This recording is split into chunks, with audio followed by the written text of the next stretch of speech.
नमस्कार बच्चों, स्वागत है आप सभी को व्योम अकेडमी चैनल पर। कैसे हैं आप लोग?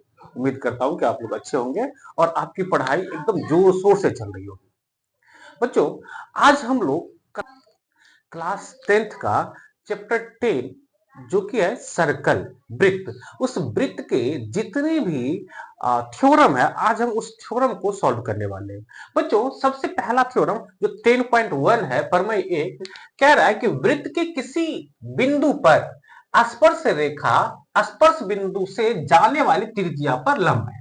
बच्चों, सबसे पहले इस क्वेश्चन का इंपोर्टेंस समझ लीजिए। ये क्वेश्चन सीबीएसई बोर्ड में, सीबीएसई में ये 2009, 2011, 2012, 2014, 15, 2017, 2020, 2023, यहां तक हर एक फर्स्ट या सेकंड शिफ्ट में ये कहीं ना कहीं ये क्वेश्चंस को पूछ ही लिया गया है। आप इसे गूगल करके भी देख सकते हैं कब कब ये क्वेश्चंस पूछा गया है। तो मैंने आपको लिख दिया, ये सीबीएसई इन ईयर में ये क्वेश्चंस पूछा ही गया है। 3 नंबर में ये क्वेश्चंस हमेशा रहा है ना। ये क्वेश्चंस का इंपोर्टेंस इतनी महत्व इतनी ज्यादा बढ़ जाती है कि देखिए हर एक अल्टरनेट ईयर पे ये क्वेश्चंस पूछी दी जाती है। 2023 में आखिरी बार पूछा गया, तो उम्मीद करिए कि इस बार भी इस क्वेश्चन दोनों शिफ्ट में से किसी भी शिफ्ट में ये क्वेश्चंस पूछी जा सकती है ना। तो आप इस क्वेश्चंस को देखिए करेंगे कैसे।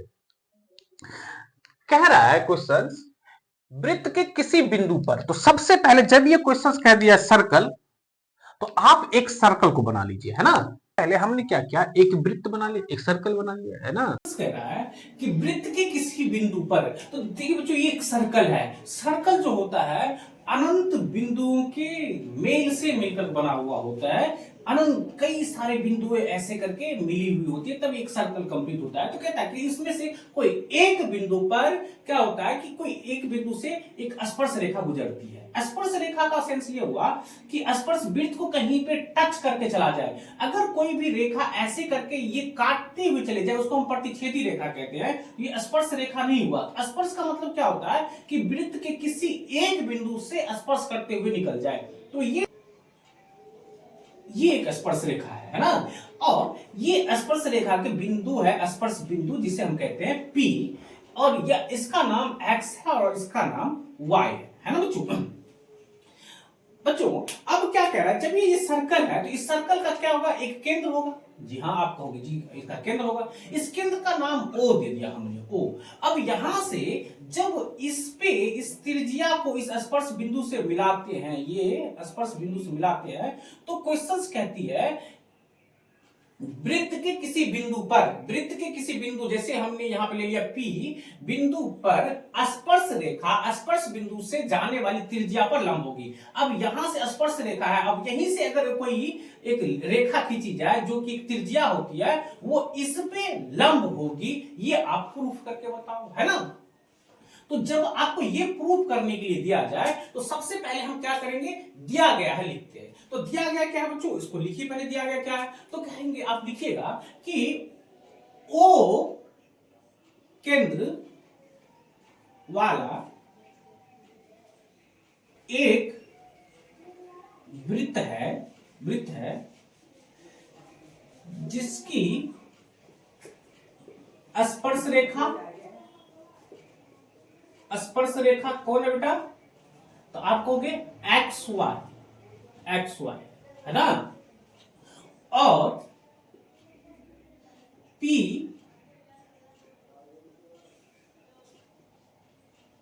उसका स्पर्श बिंदु है। एकदम सरल भाषा में सीखिए, स्पर्श बिंदु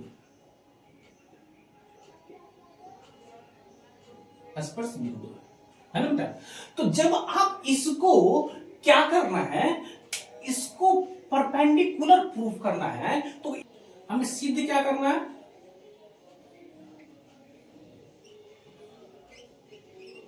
सिद्ध करना है। क्या सिद्ध करना है, ओपी जो है, ये एक जो रेखा है, ये एक्स वाई पे परपेंडिकुलर है, इसका नाम OP perpendicular XY, OP perpendicular XY, ये इसका मतलब होता है लंब। इसको अगर दूसरे शब्द में ऐसे लिख सकते हैं कि सिद्ध कीजिए कि OP रेखा XY पर लंब है ना। आप चाहे तो ये लाइन लिखिए या इसको शॉर्टकट में OP परपेंडिकुलर XY ऐसे भी लिख सकते हैं। ये चीज समझ में आ गई। तो अब जब आपको ये सिद्ध करना है तो आप इसके लिए करिएगा क्या, तो एक अपने मन से हमें कंस्ट्रक्शंस करना पड़ेगा, रचना करना पड़ेगा। तो हम यहां पे लिखेंगे रचना। आपको क्या रचना करना पड़ेगा बेटा कि O से एक बिंदु एक्स्ट्रा हम केंद्र से ये इस XY पे एक कोई हम रेखा खींच लेते हैं जिसका नाम हम दे देते Q, है ना। रचना आपने क्या किया, O रेखा XY के बिंदु Q से O को मिलाया। ये आपने क्या किया, रचना किया है, कंस्ट्रक्शंस आपने ये किया। बच्चों अब आपने ये कंस्ट्रक्शंस भी कर लिया। अगर आपने इस कंस्ट्रक्शन कर लिया तो आप देखिएगा कि ये जो रेखा है जो OQ है इस वृत्त के इस बिंदु पे भी काट रही है, तो हमने उसका नाम दे दिया R, इस बिंदु का नाम दे दिया R, है ना। अब आप एक चीज मुझे बताओ, ये इस बिंदु का नाम हमने क्या दे दिया, R दे दिया, जो कि सर्कल पे काट रही है। तो आप एक चीज मुझे बताओ यहां से, अब आप यहां से क्या आपको पता चलता है कि OP बराबर होगा OR के, बोलो हाँ या ना। OP बराबर OR के, बोलो क्यों भैया, ये क्यों बराबर है ना। तो आपको ये पता होना चाहिए कि किसी भी वृत्त के केंद्र से परिधि तक जितनी भी रेखा खींची जाए सभी की दूरी समान होती है, क्योंकि वो त्रिज्या होती है। तो आप लिखिएगा चूंकि OP और OR त्रिज्या है ना, त्रिज्या है, ये लिखना पड़ेगा। ये दोनों बराबर जो कर रहे हो लिखना पड़ेगा। अच्छा ये भी चीज समझ आई। तो आप एक चीज मुझे बताइए, अब वृत्त ये लाइन जो है ये OQ ये कहीं ना कहीं इस वृत्त से बाहर जा रही है, बोलिए हाँ या ना। इस वृत्त से बाहर जा रही कि नहीं जा रही है। तो वृत्त से जितनी भी रेखा अगर इस स्पर्श रेखा पे खींची जाए, इस वृत्त के केंद्र से इस स्पर्श रेखा पे जितनी भी रेखा खींची जाए, क्या वो इससे बाहर नहीं चली जाएगी।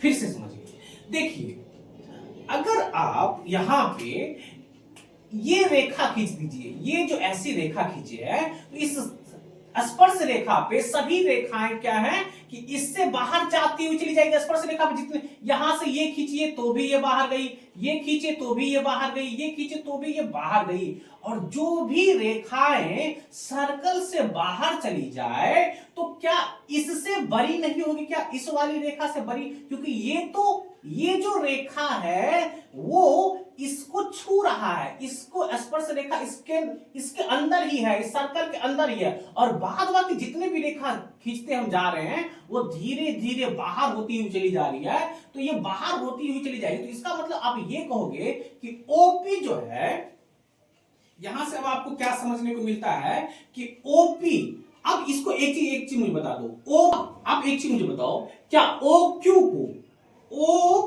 को आप OR प्लस RQ लिख सकते हैं क्या, बोला हाँ। ये पूरी रेखा को हम OQ को आप OR प्लस RQ, तो इसका मतलब क्या है, ये जो OR है आप अतिरिक्त चीज जोड़ रहे हैं, तो इसका मतलब ये बड़ा है OQ। अब OQ क्या है, इससे ये बड़ा हो रहा है। तो अब एक चीज मुझे बताइए, ये दोनों आपस में क्या है बेटा, आपस में आपने बराबर कर रखा है। अब इस चीजों को देखो, यहां पे OQ, अब जो ये OR है, इस OR के जगह पे क्या हम OP लिख सकते हैं क्या, क्यों, क्योंकि ये OR और OP दोनों आपस में बराबर है। ये दोनों आपस में बराबर है, तो हम इसके जगह पे इसको हम लिख सकते हैं। तो जी भैया इसको हम लिख सकते हैं। तो अब आपको ये चीज समझ में आ गया कि भैया ये जो OQ है कहीं ना कहीं OP से क्या है, बड़ा है, OP से बड़ा है। OQ जो है वो बड़ा है OP के बड़ा है। जो भी, अब यही नहीं, आप जितनी भी रेखा खींचिएगा इसके बाहर वो सभी के सभी क्या हो जाएगा, बराबर है। इस तरह से इससे कैलकुलेशन क्या निकलती है, अतः हमें यह ज्ञात होता है कि OP के अतिरिक्त जितने भी रेखा वृत्त के केंद्र से रेखा XY पर खींची जाए वह सभी OP से बड़ा होगा।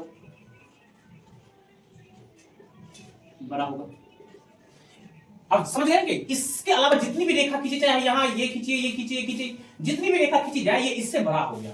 जब आपको ये पता है कि ये इससे ये बड़ा हो गया है, तो सबसे शॉर्टेस्ट डिस्टेंस आपको या इसके अतिरिक्त कोई भी जितने भी डिस्टेंस है, ये O से इस रेखा में जितने भी डिस्टेंस है सभी क्या हो जाएगा, इस डिस्टेंस से बड़ा होगा। तो सबसे शॉर्टेस्ट डिस्टेंस कौन हो जाएगी, ये हो जाएगी, यही हो जाएगा ना। इसकी डिस्टेंस देखिए यहां से यहां तक सबसे बड़ा है, तो सबसे शॉर्टेस्ट डिस्टेंस यही हो जाएगी। और ज्योमेट्रिकल मैथमेटिक्स आपको पता होनी चाहिए कि किसी भी चीजों की जो सबसे शॉर्टेस्ट डिस्टेंस होती है वो परपेंडिकुलर होती है, वो लंब होती है। तो आपको सबसे बड़ी, ये सबसे शॉर्टेस्ट, ये तो पता चलेगा ना कि OP सबसे शॉर्टेस्ट डिस्टेंस है। अतः हम ये कह सकते हैं, अतः OP इस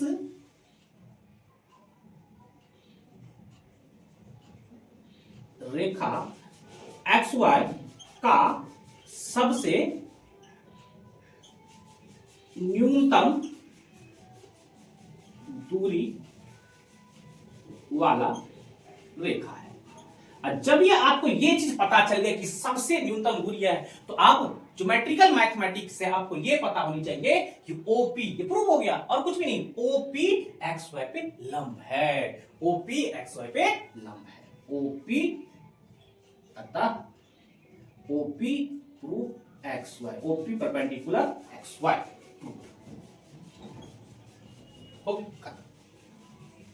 क्या चीजें समझ आई क्या बच्चों? ये हर एक साल 3 नंबर में जरूर आई है, जरूर आई। तो आप इस चीजों को अच्छे ढंग से समझिए, अच्छे ढंग से समझिए।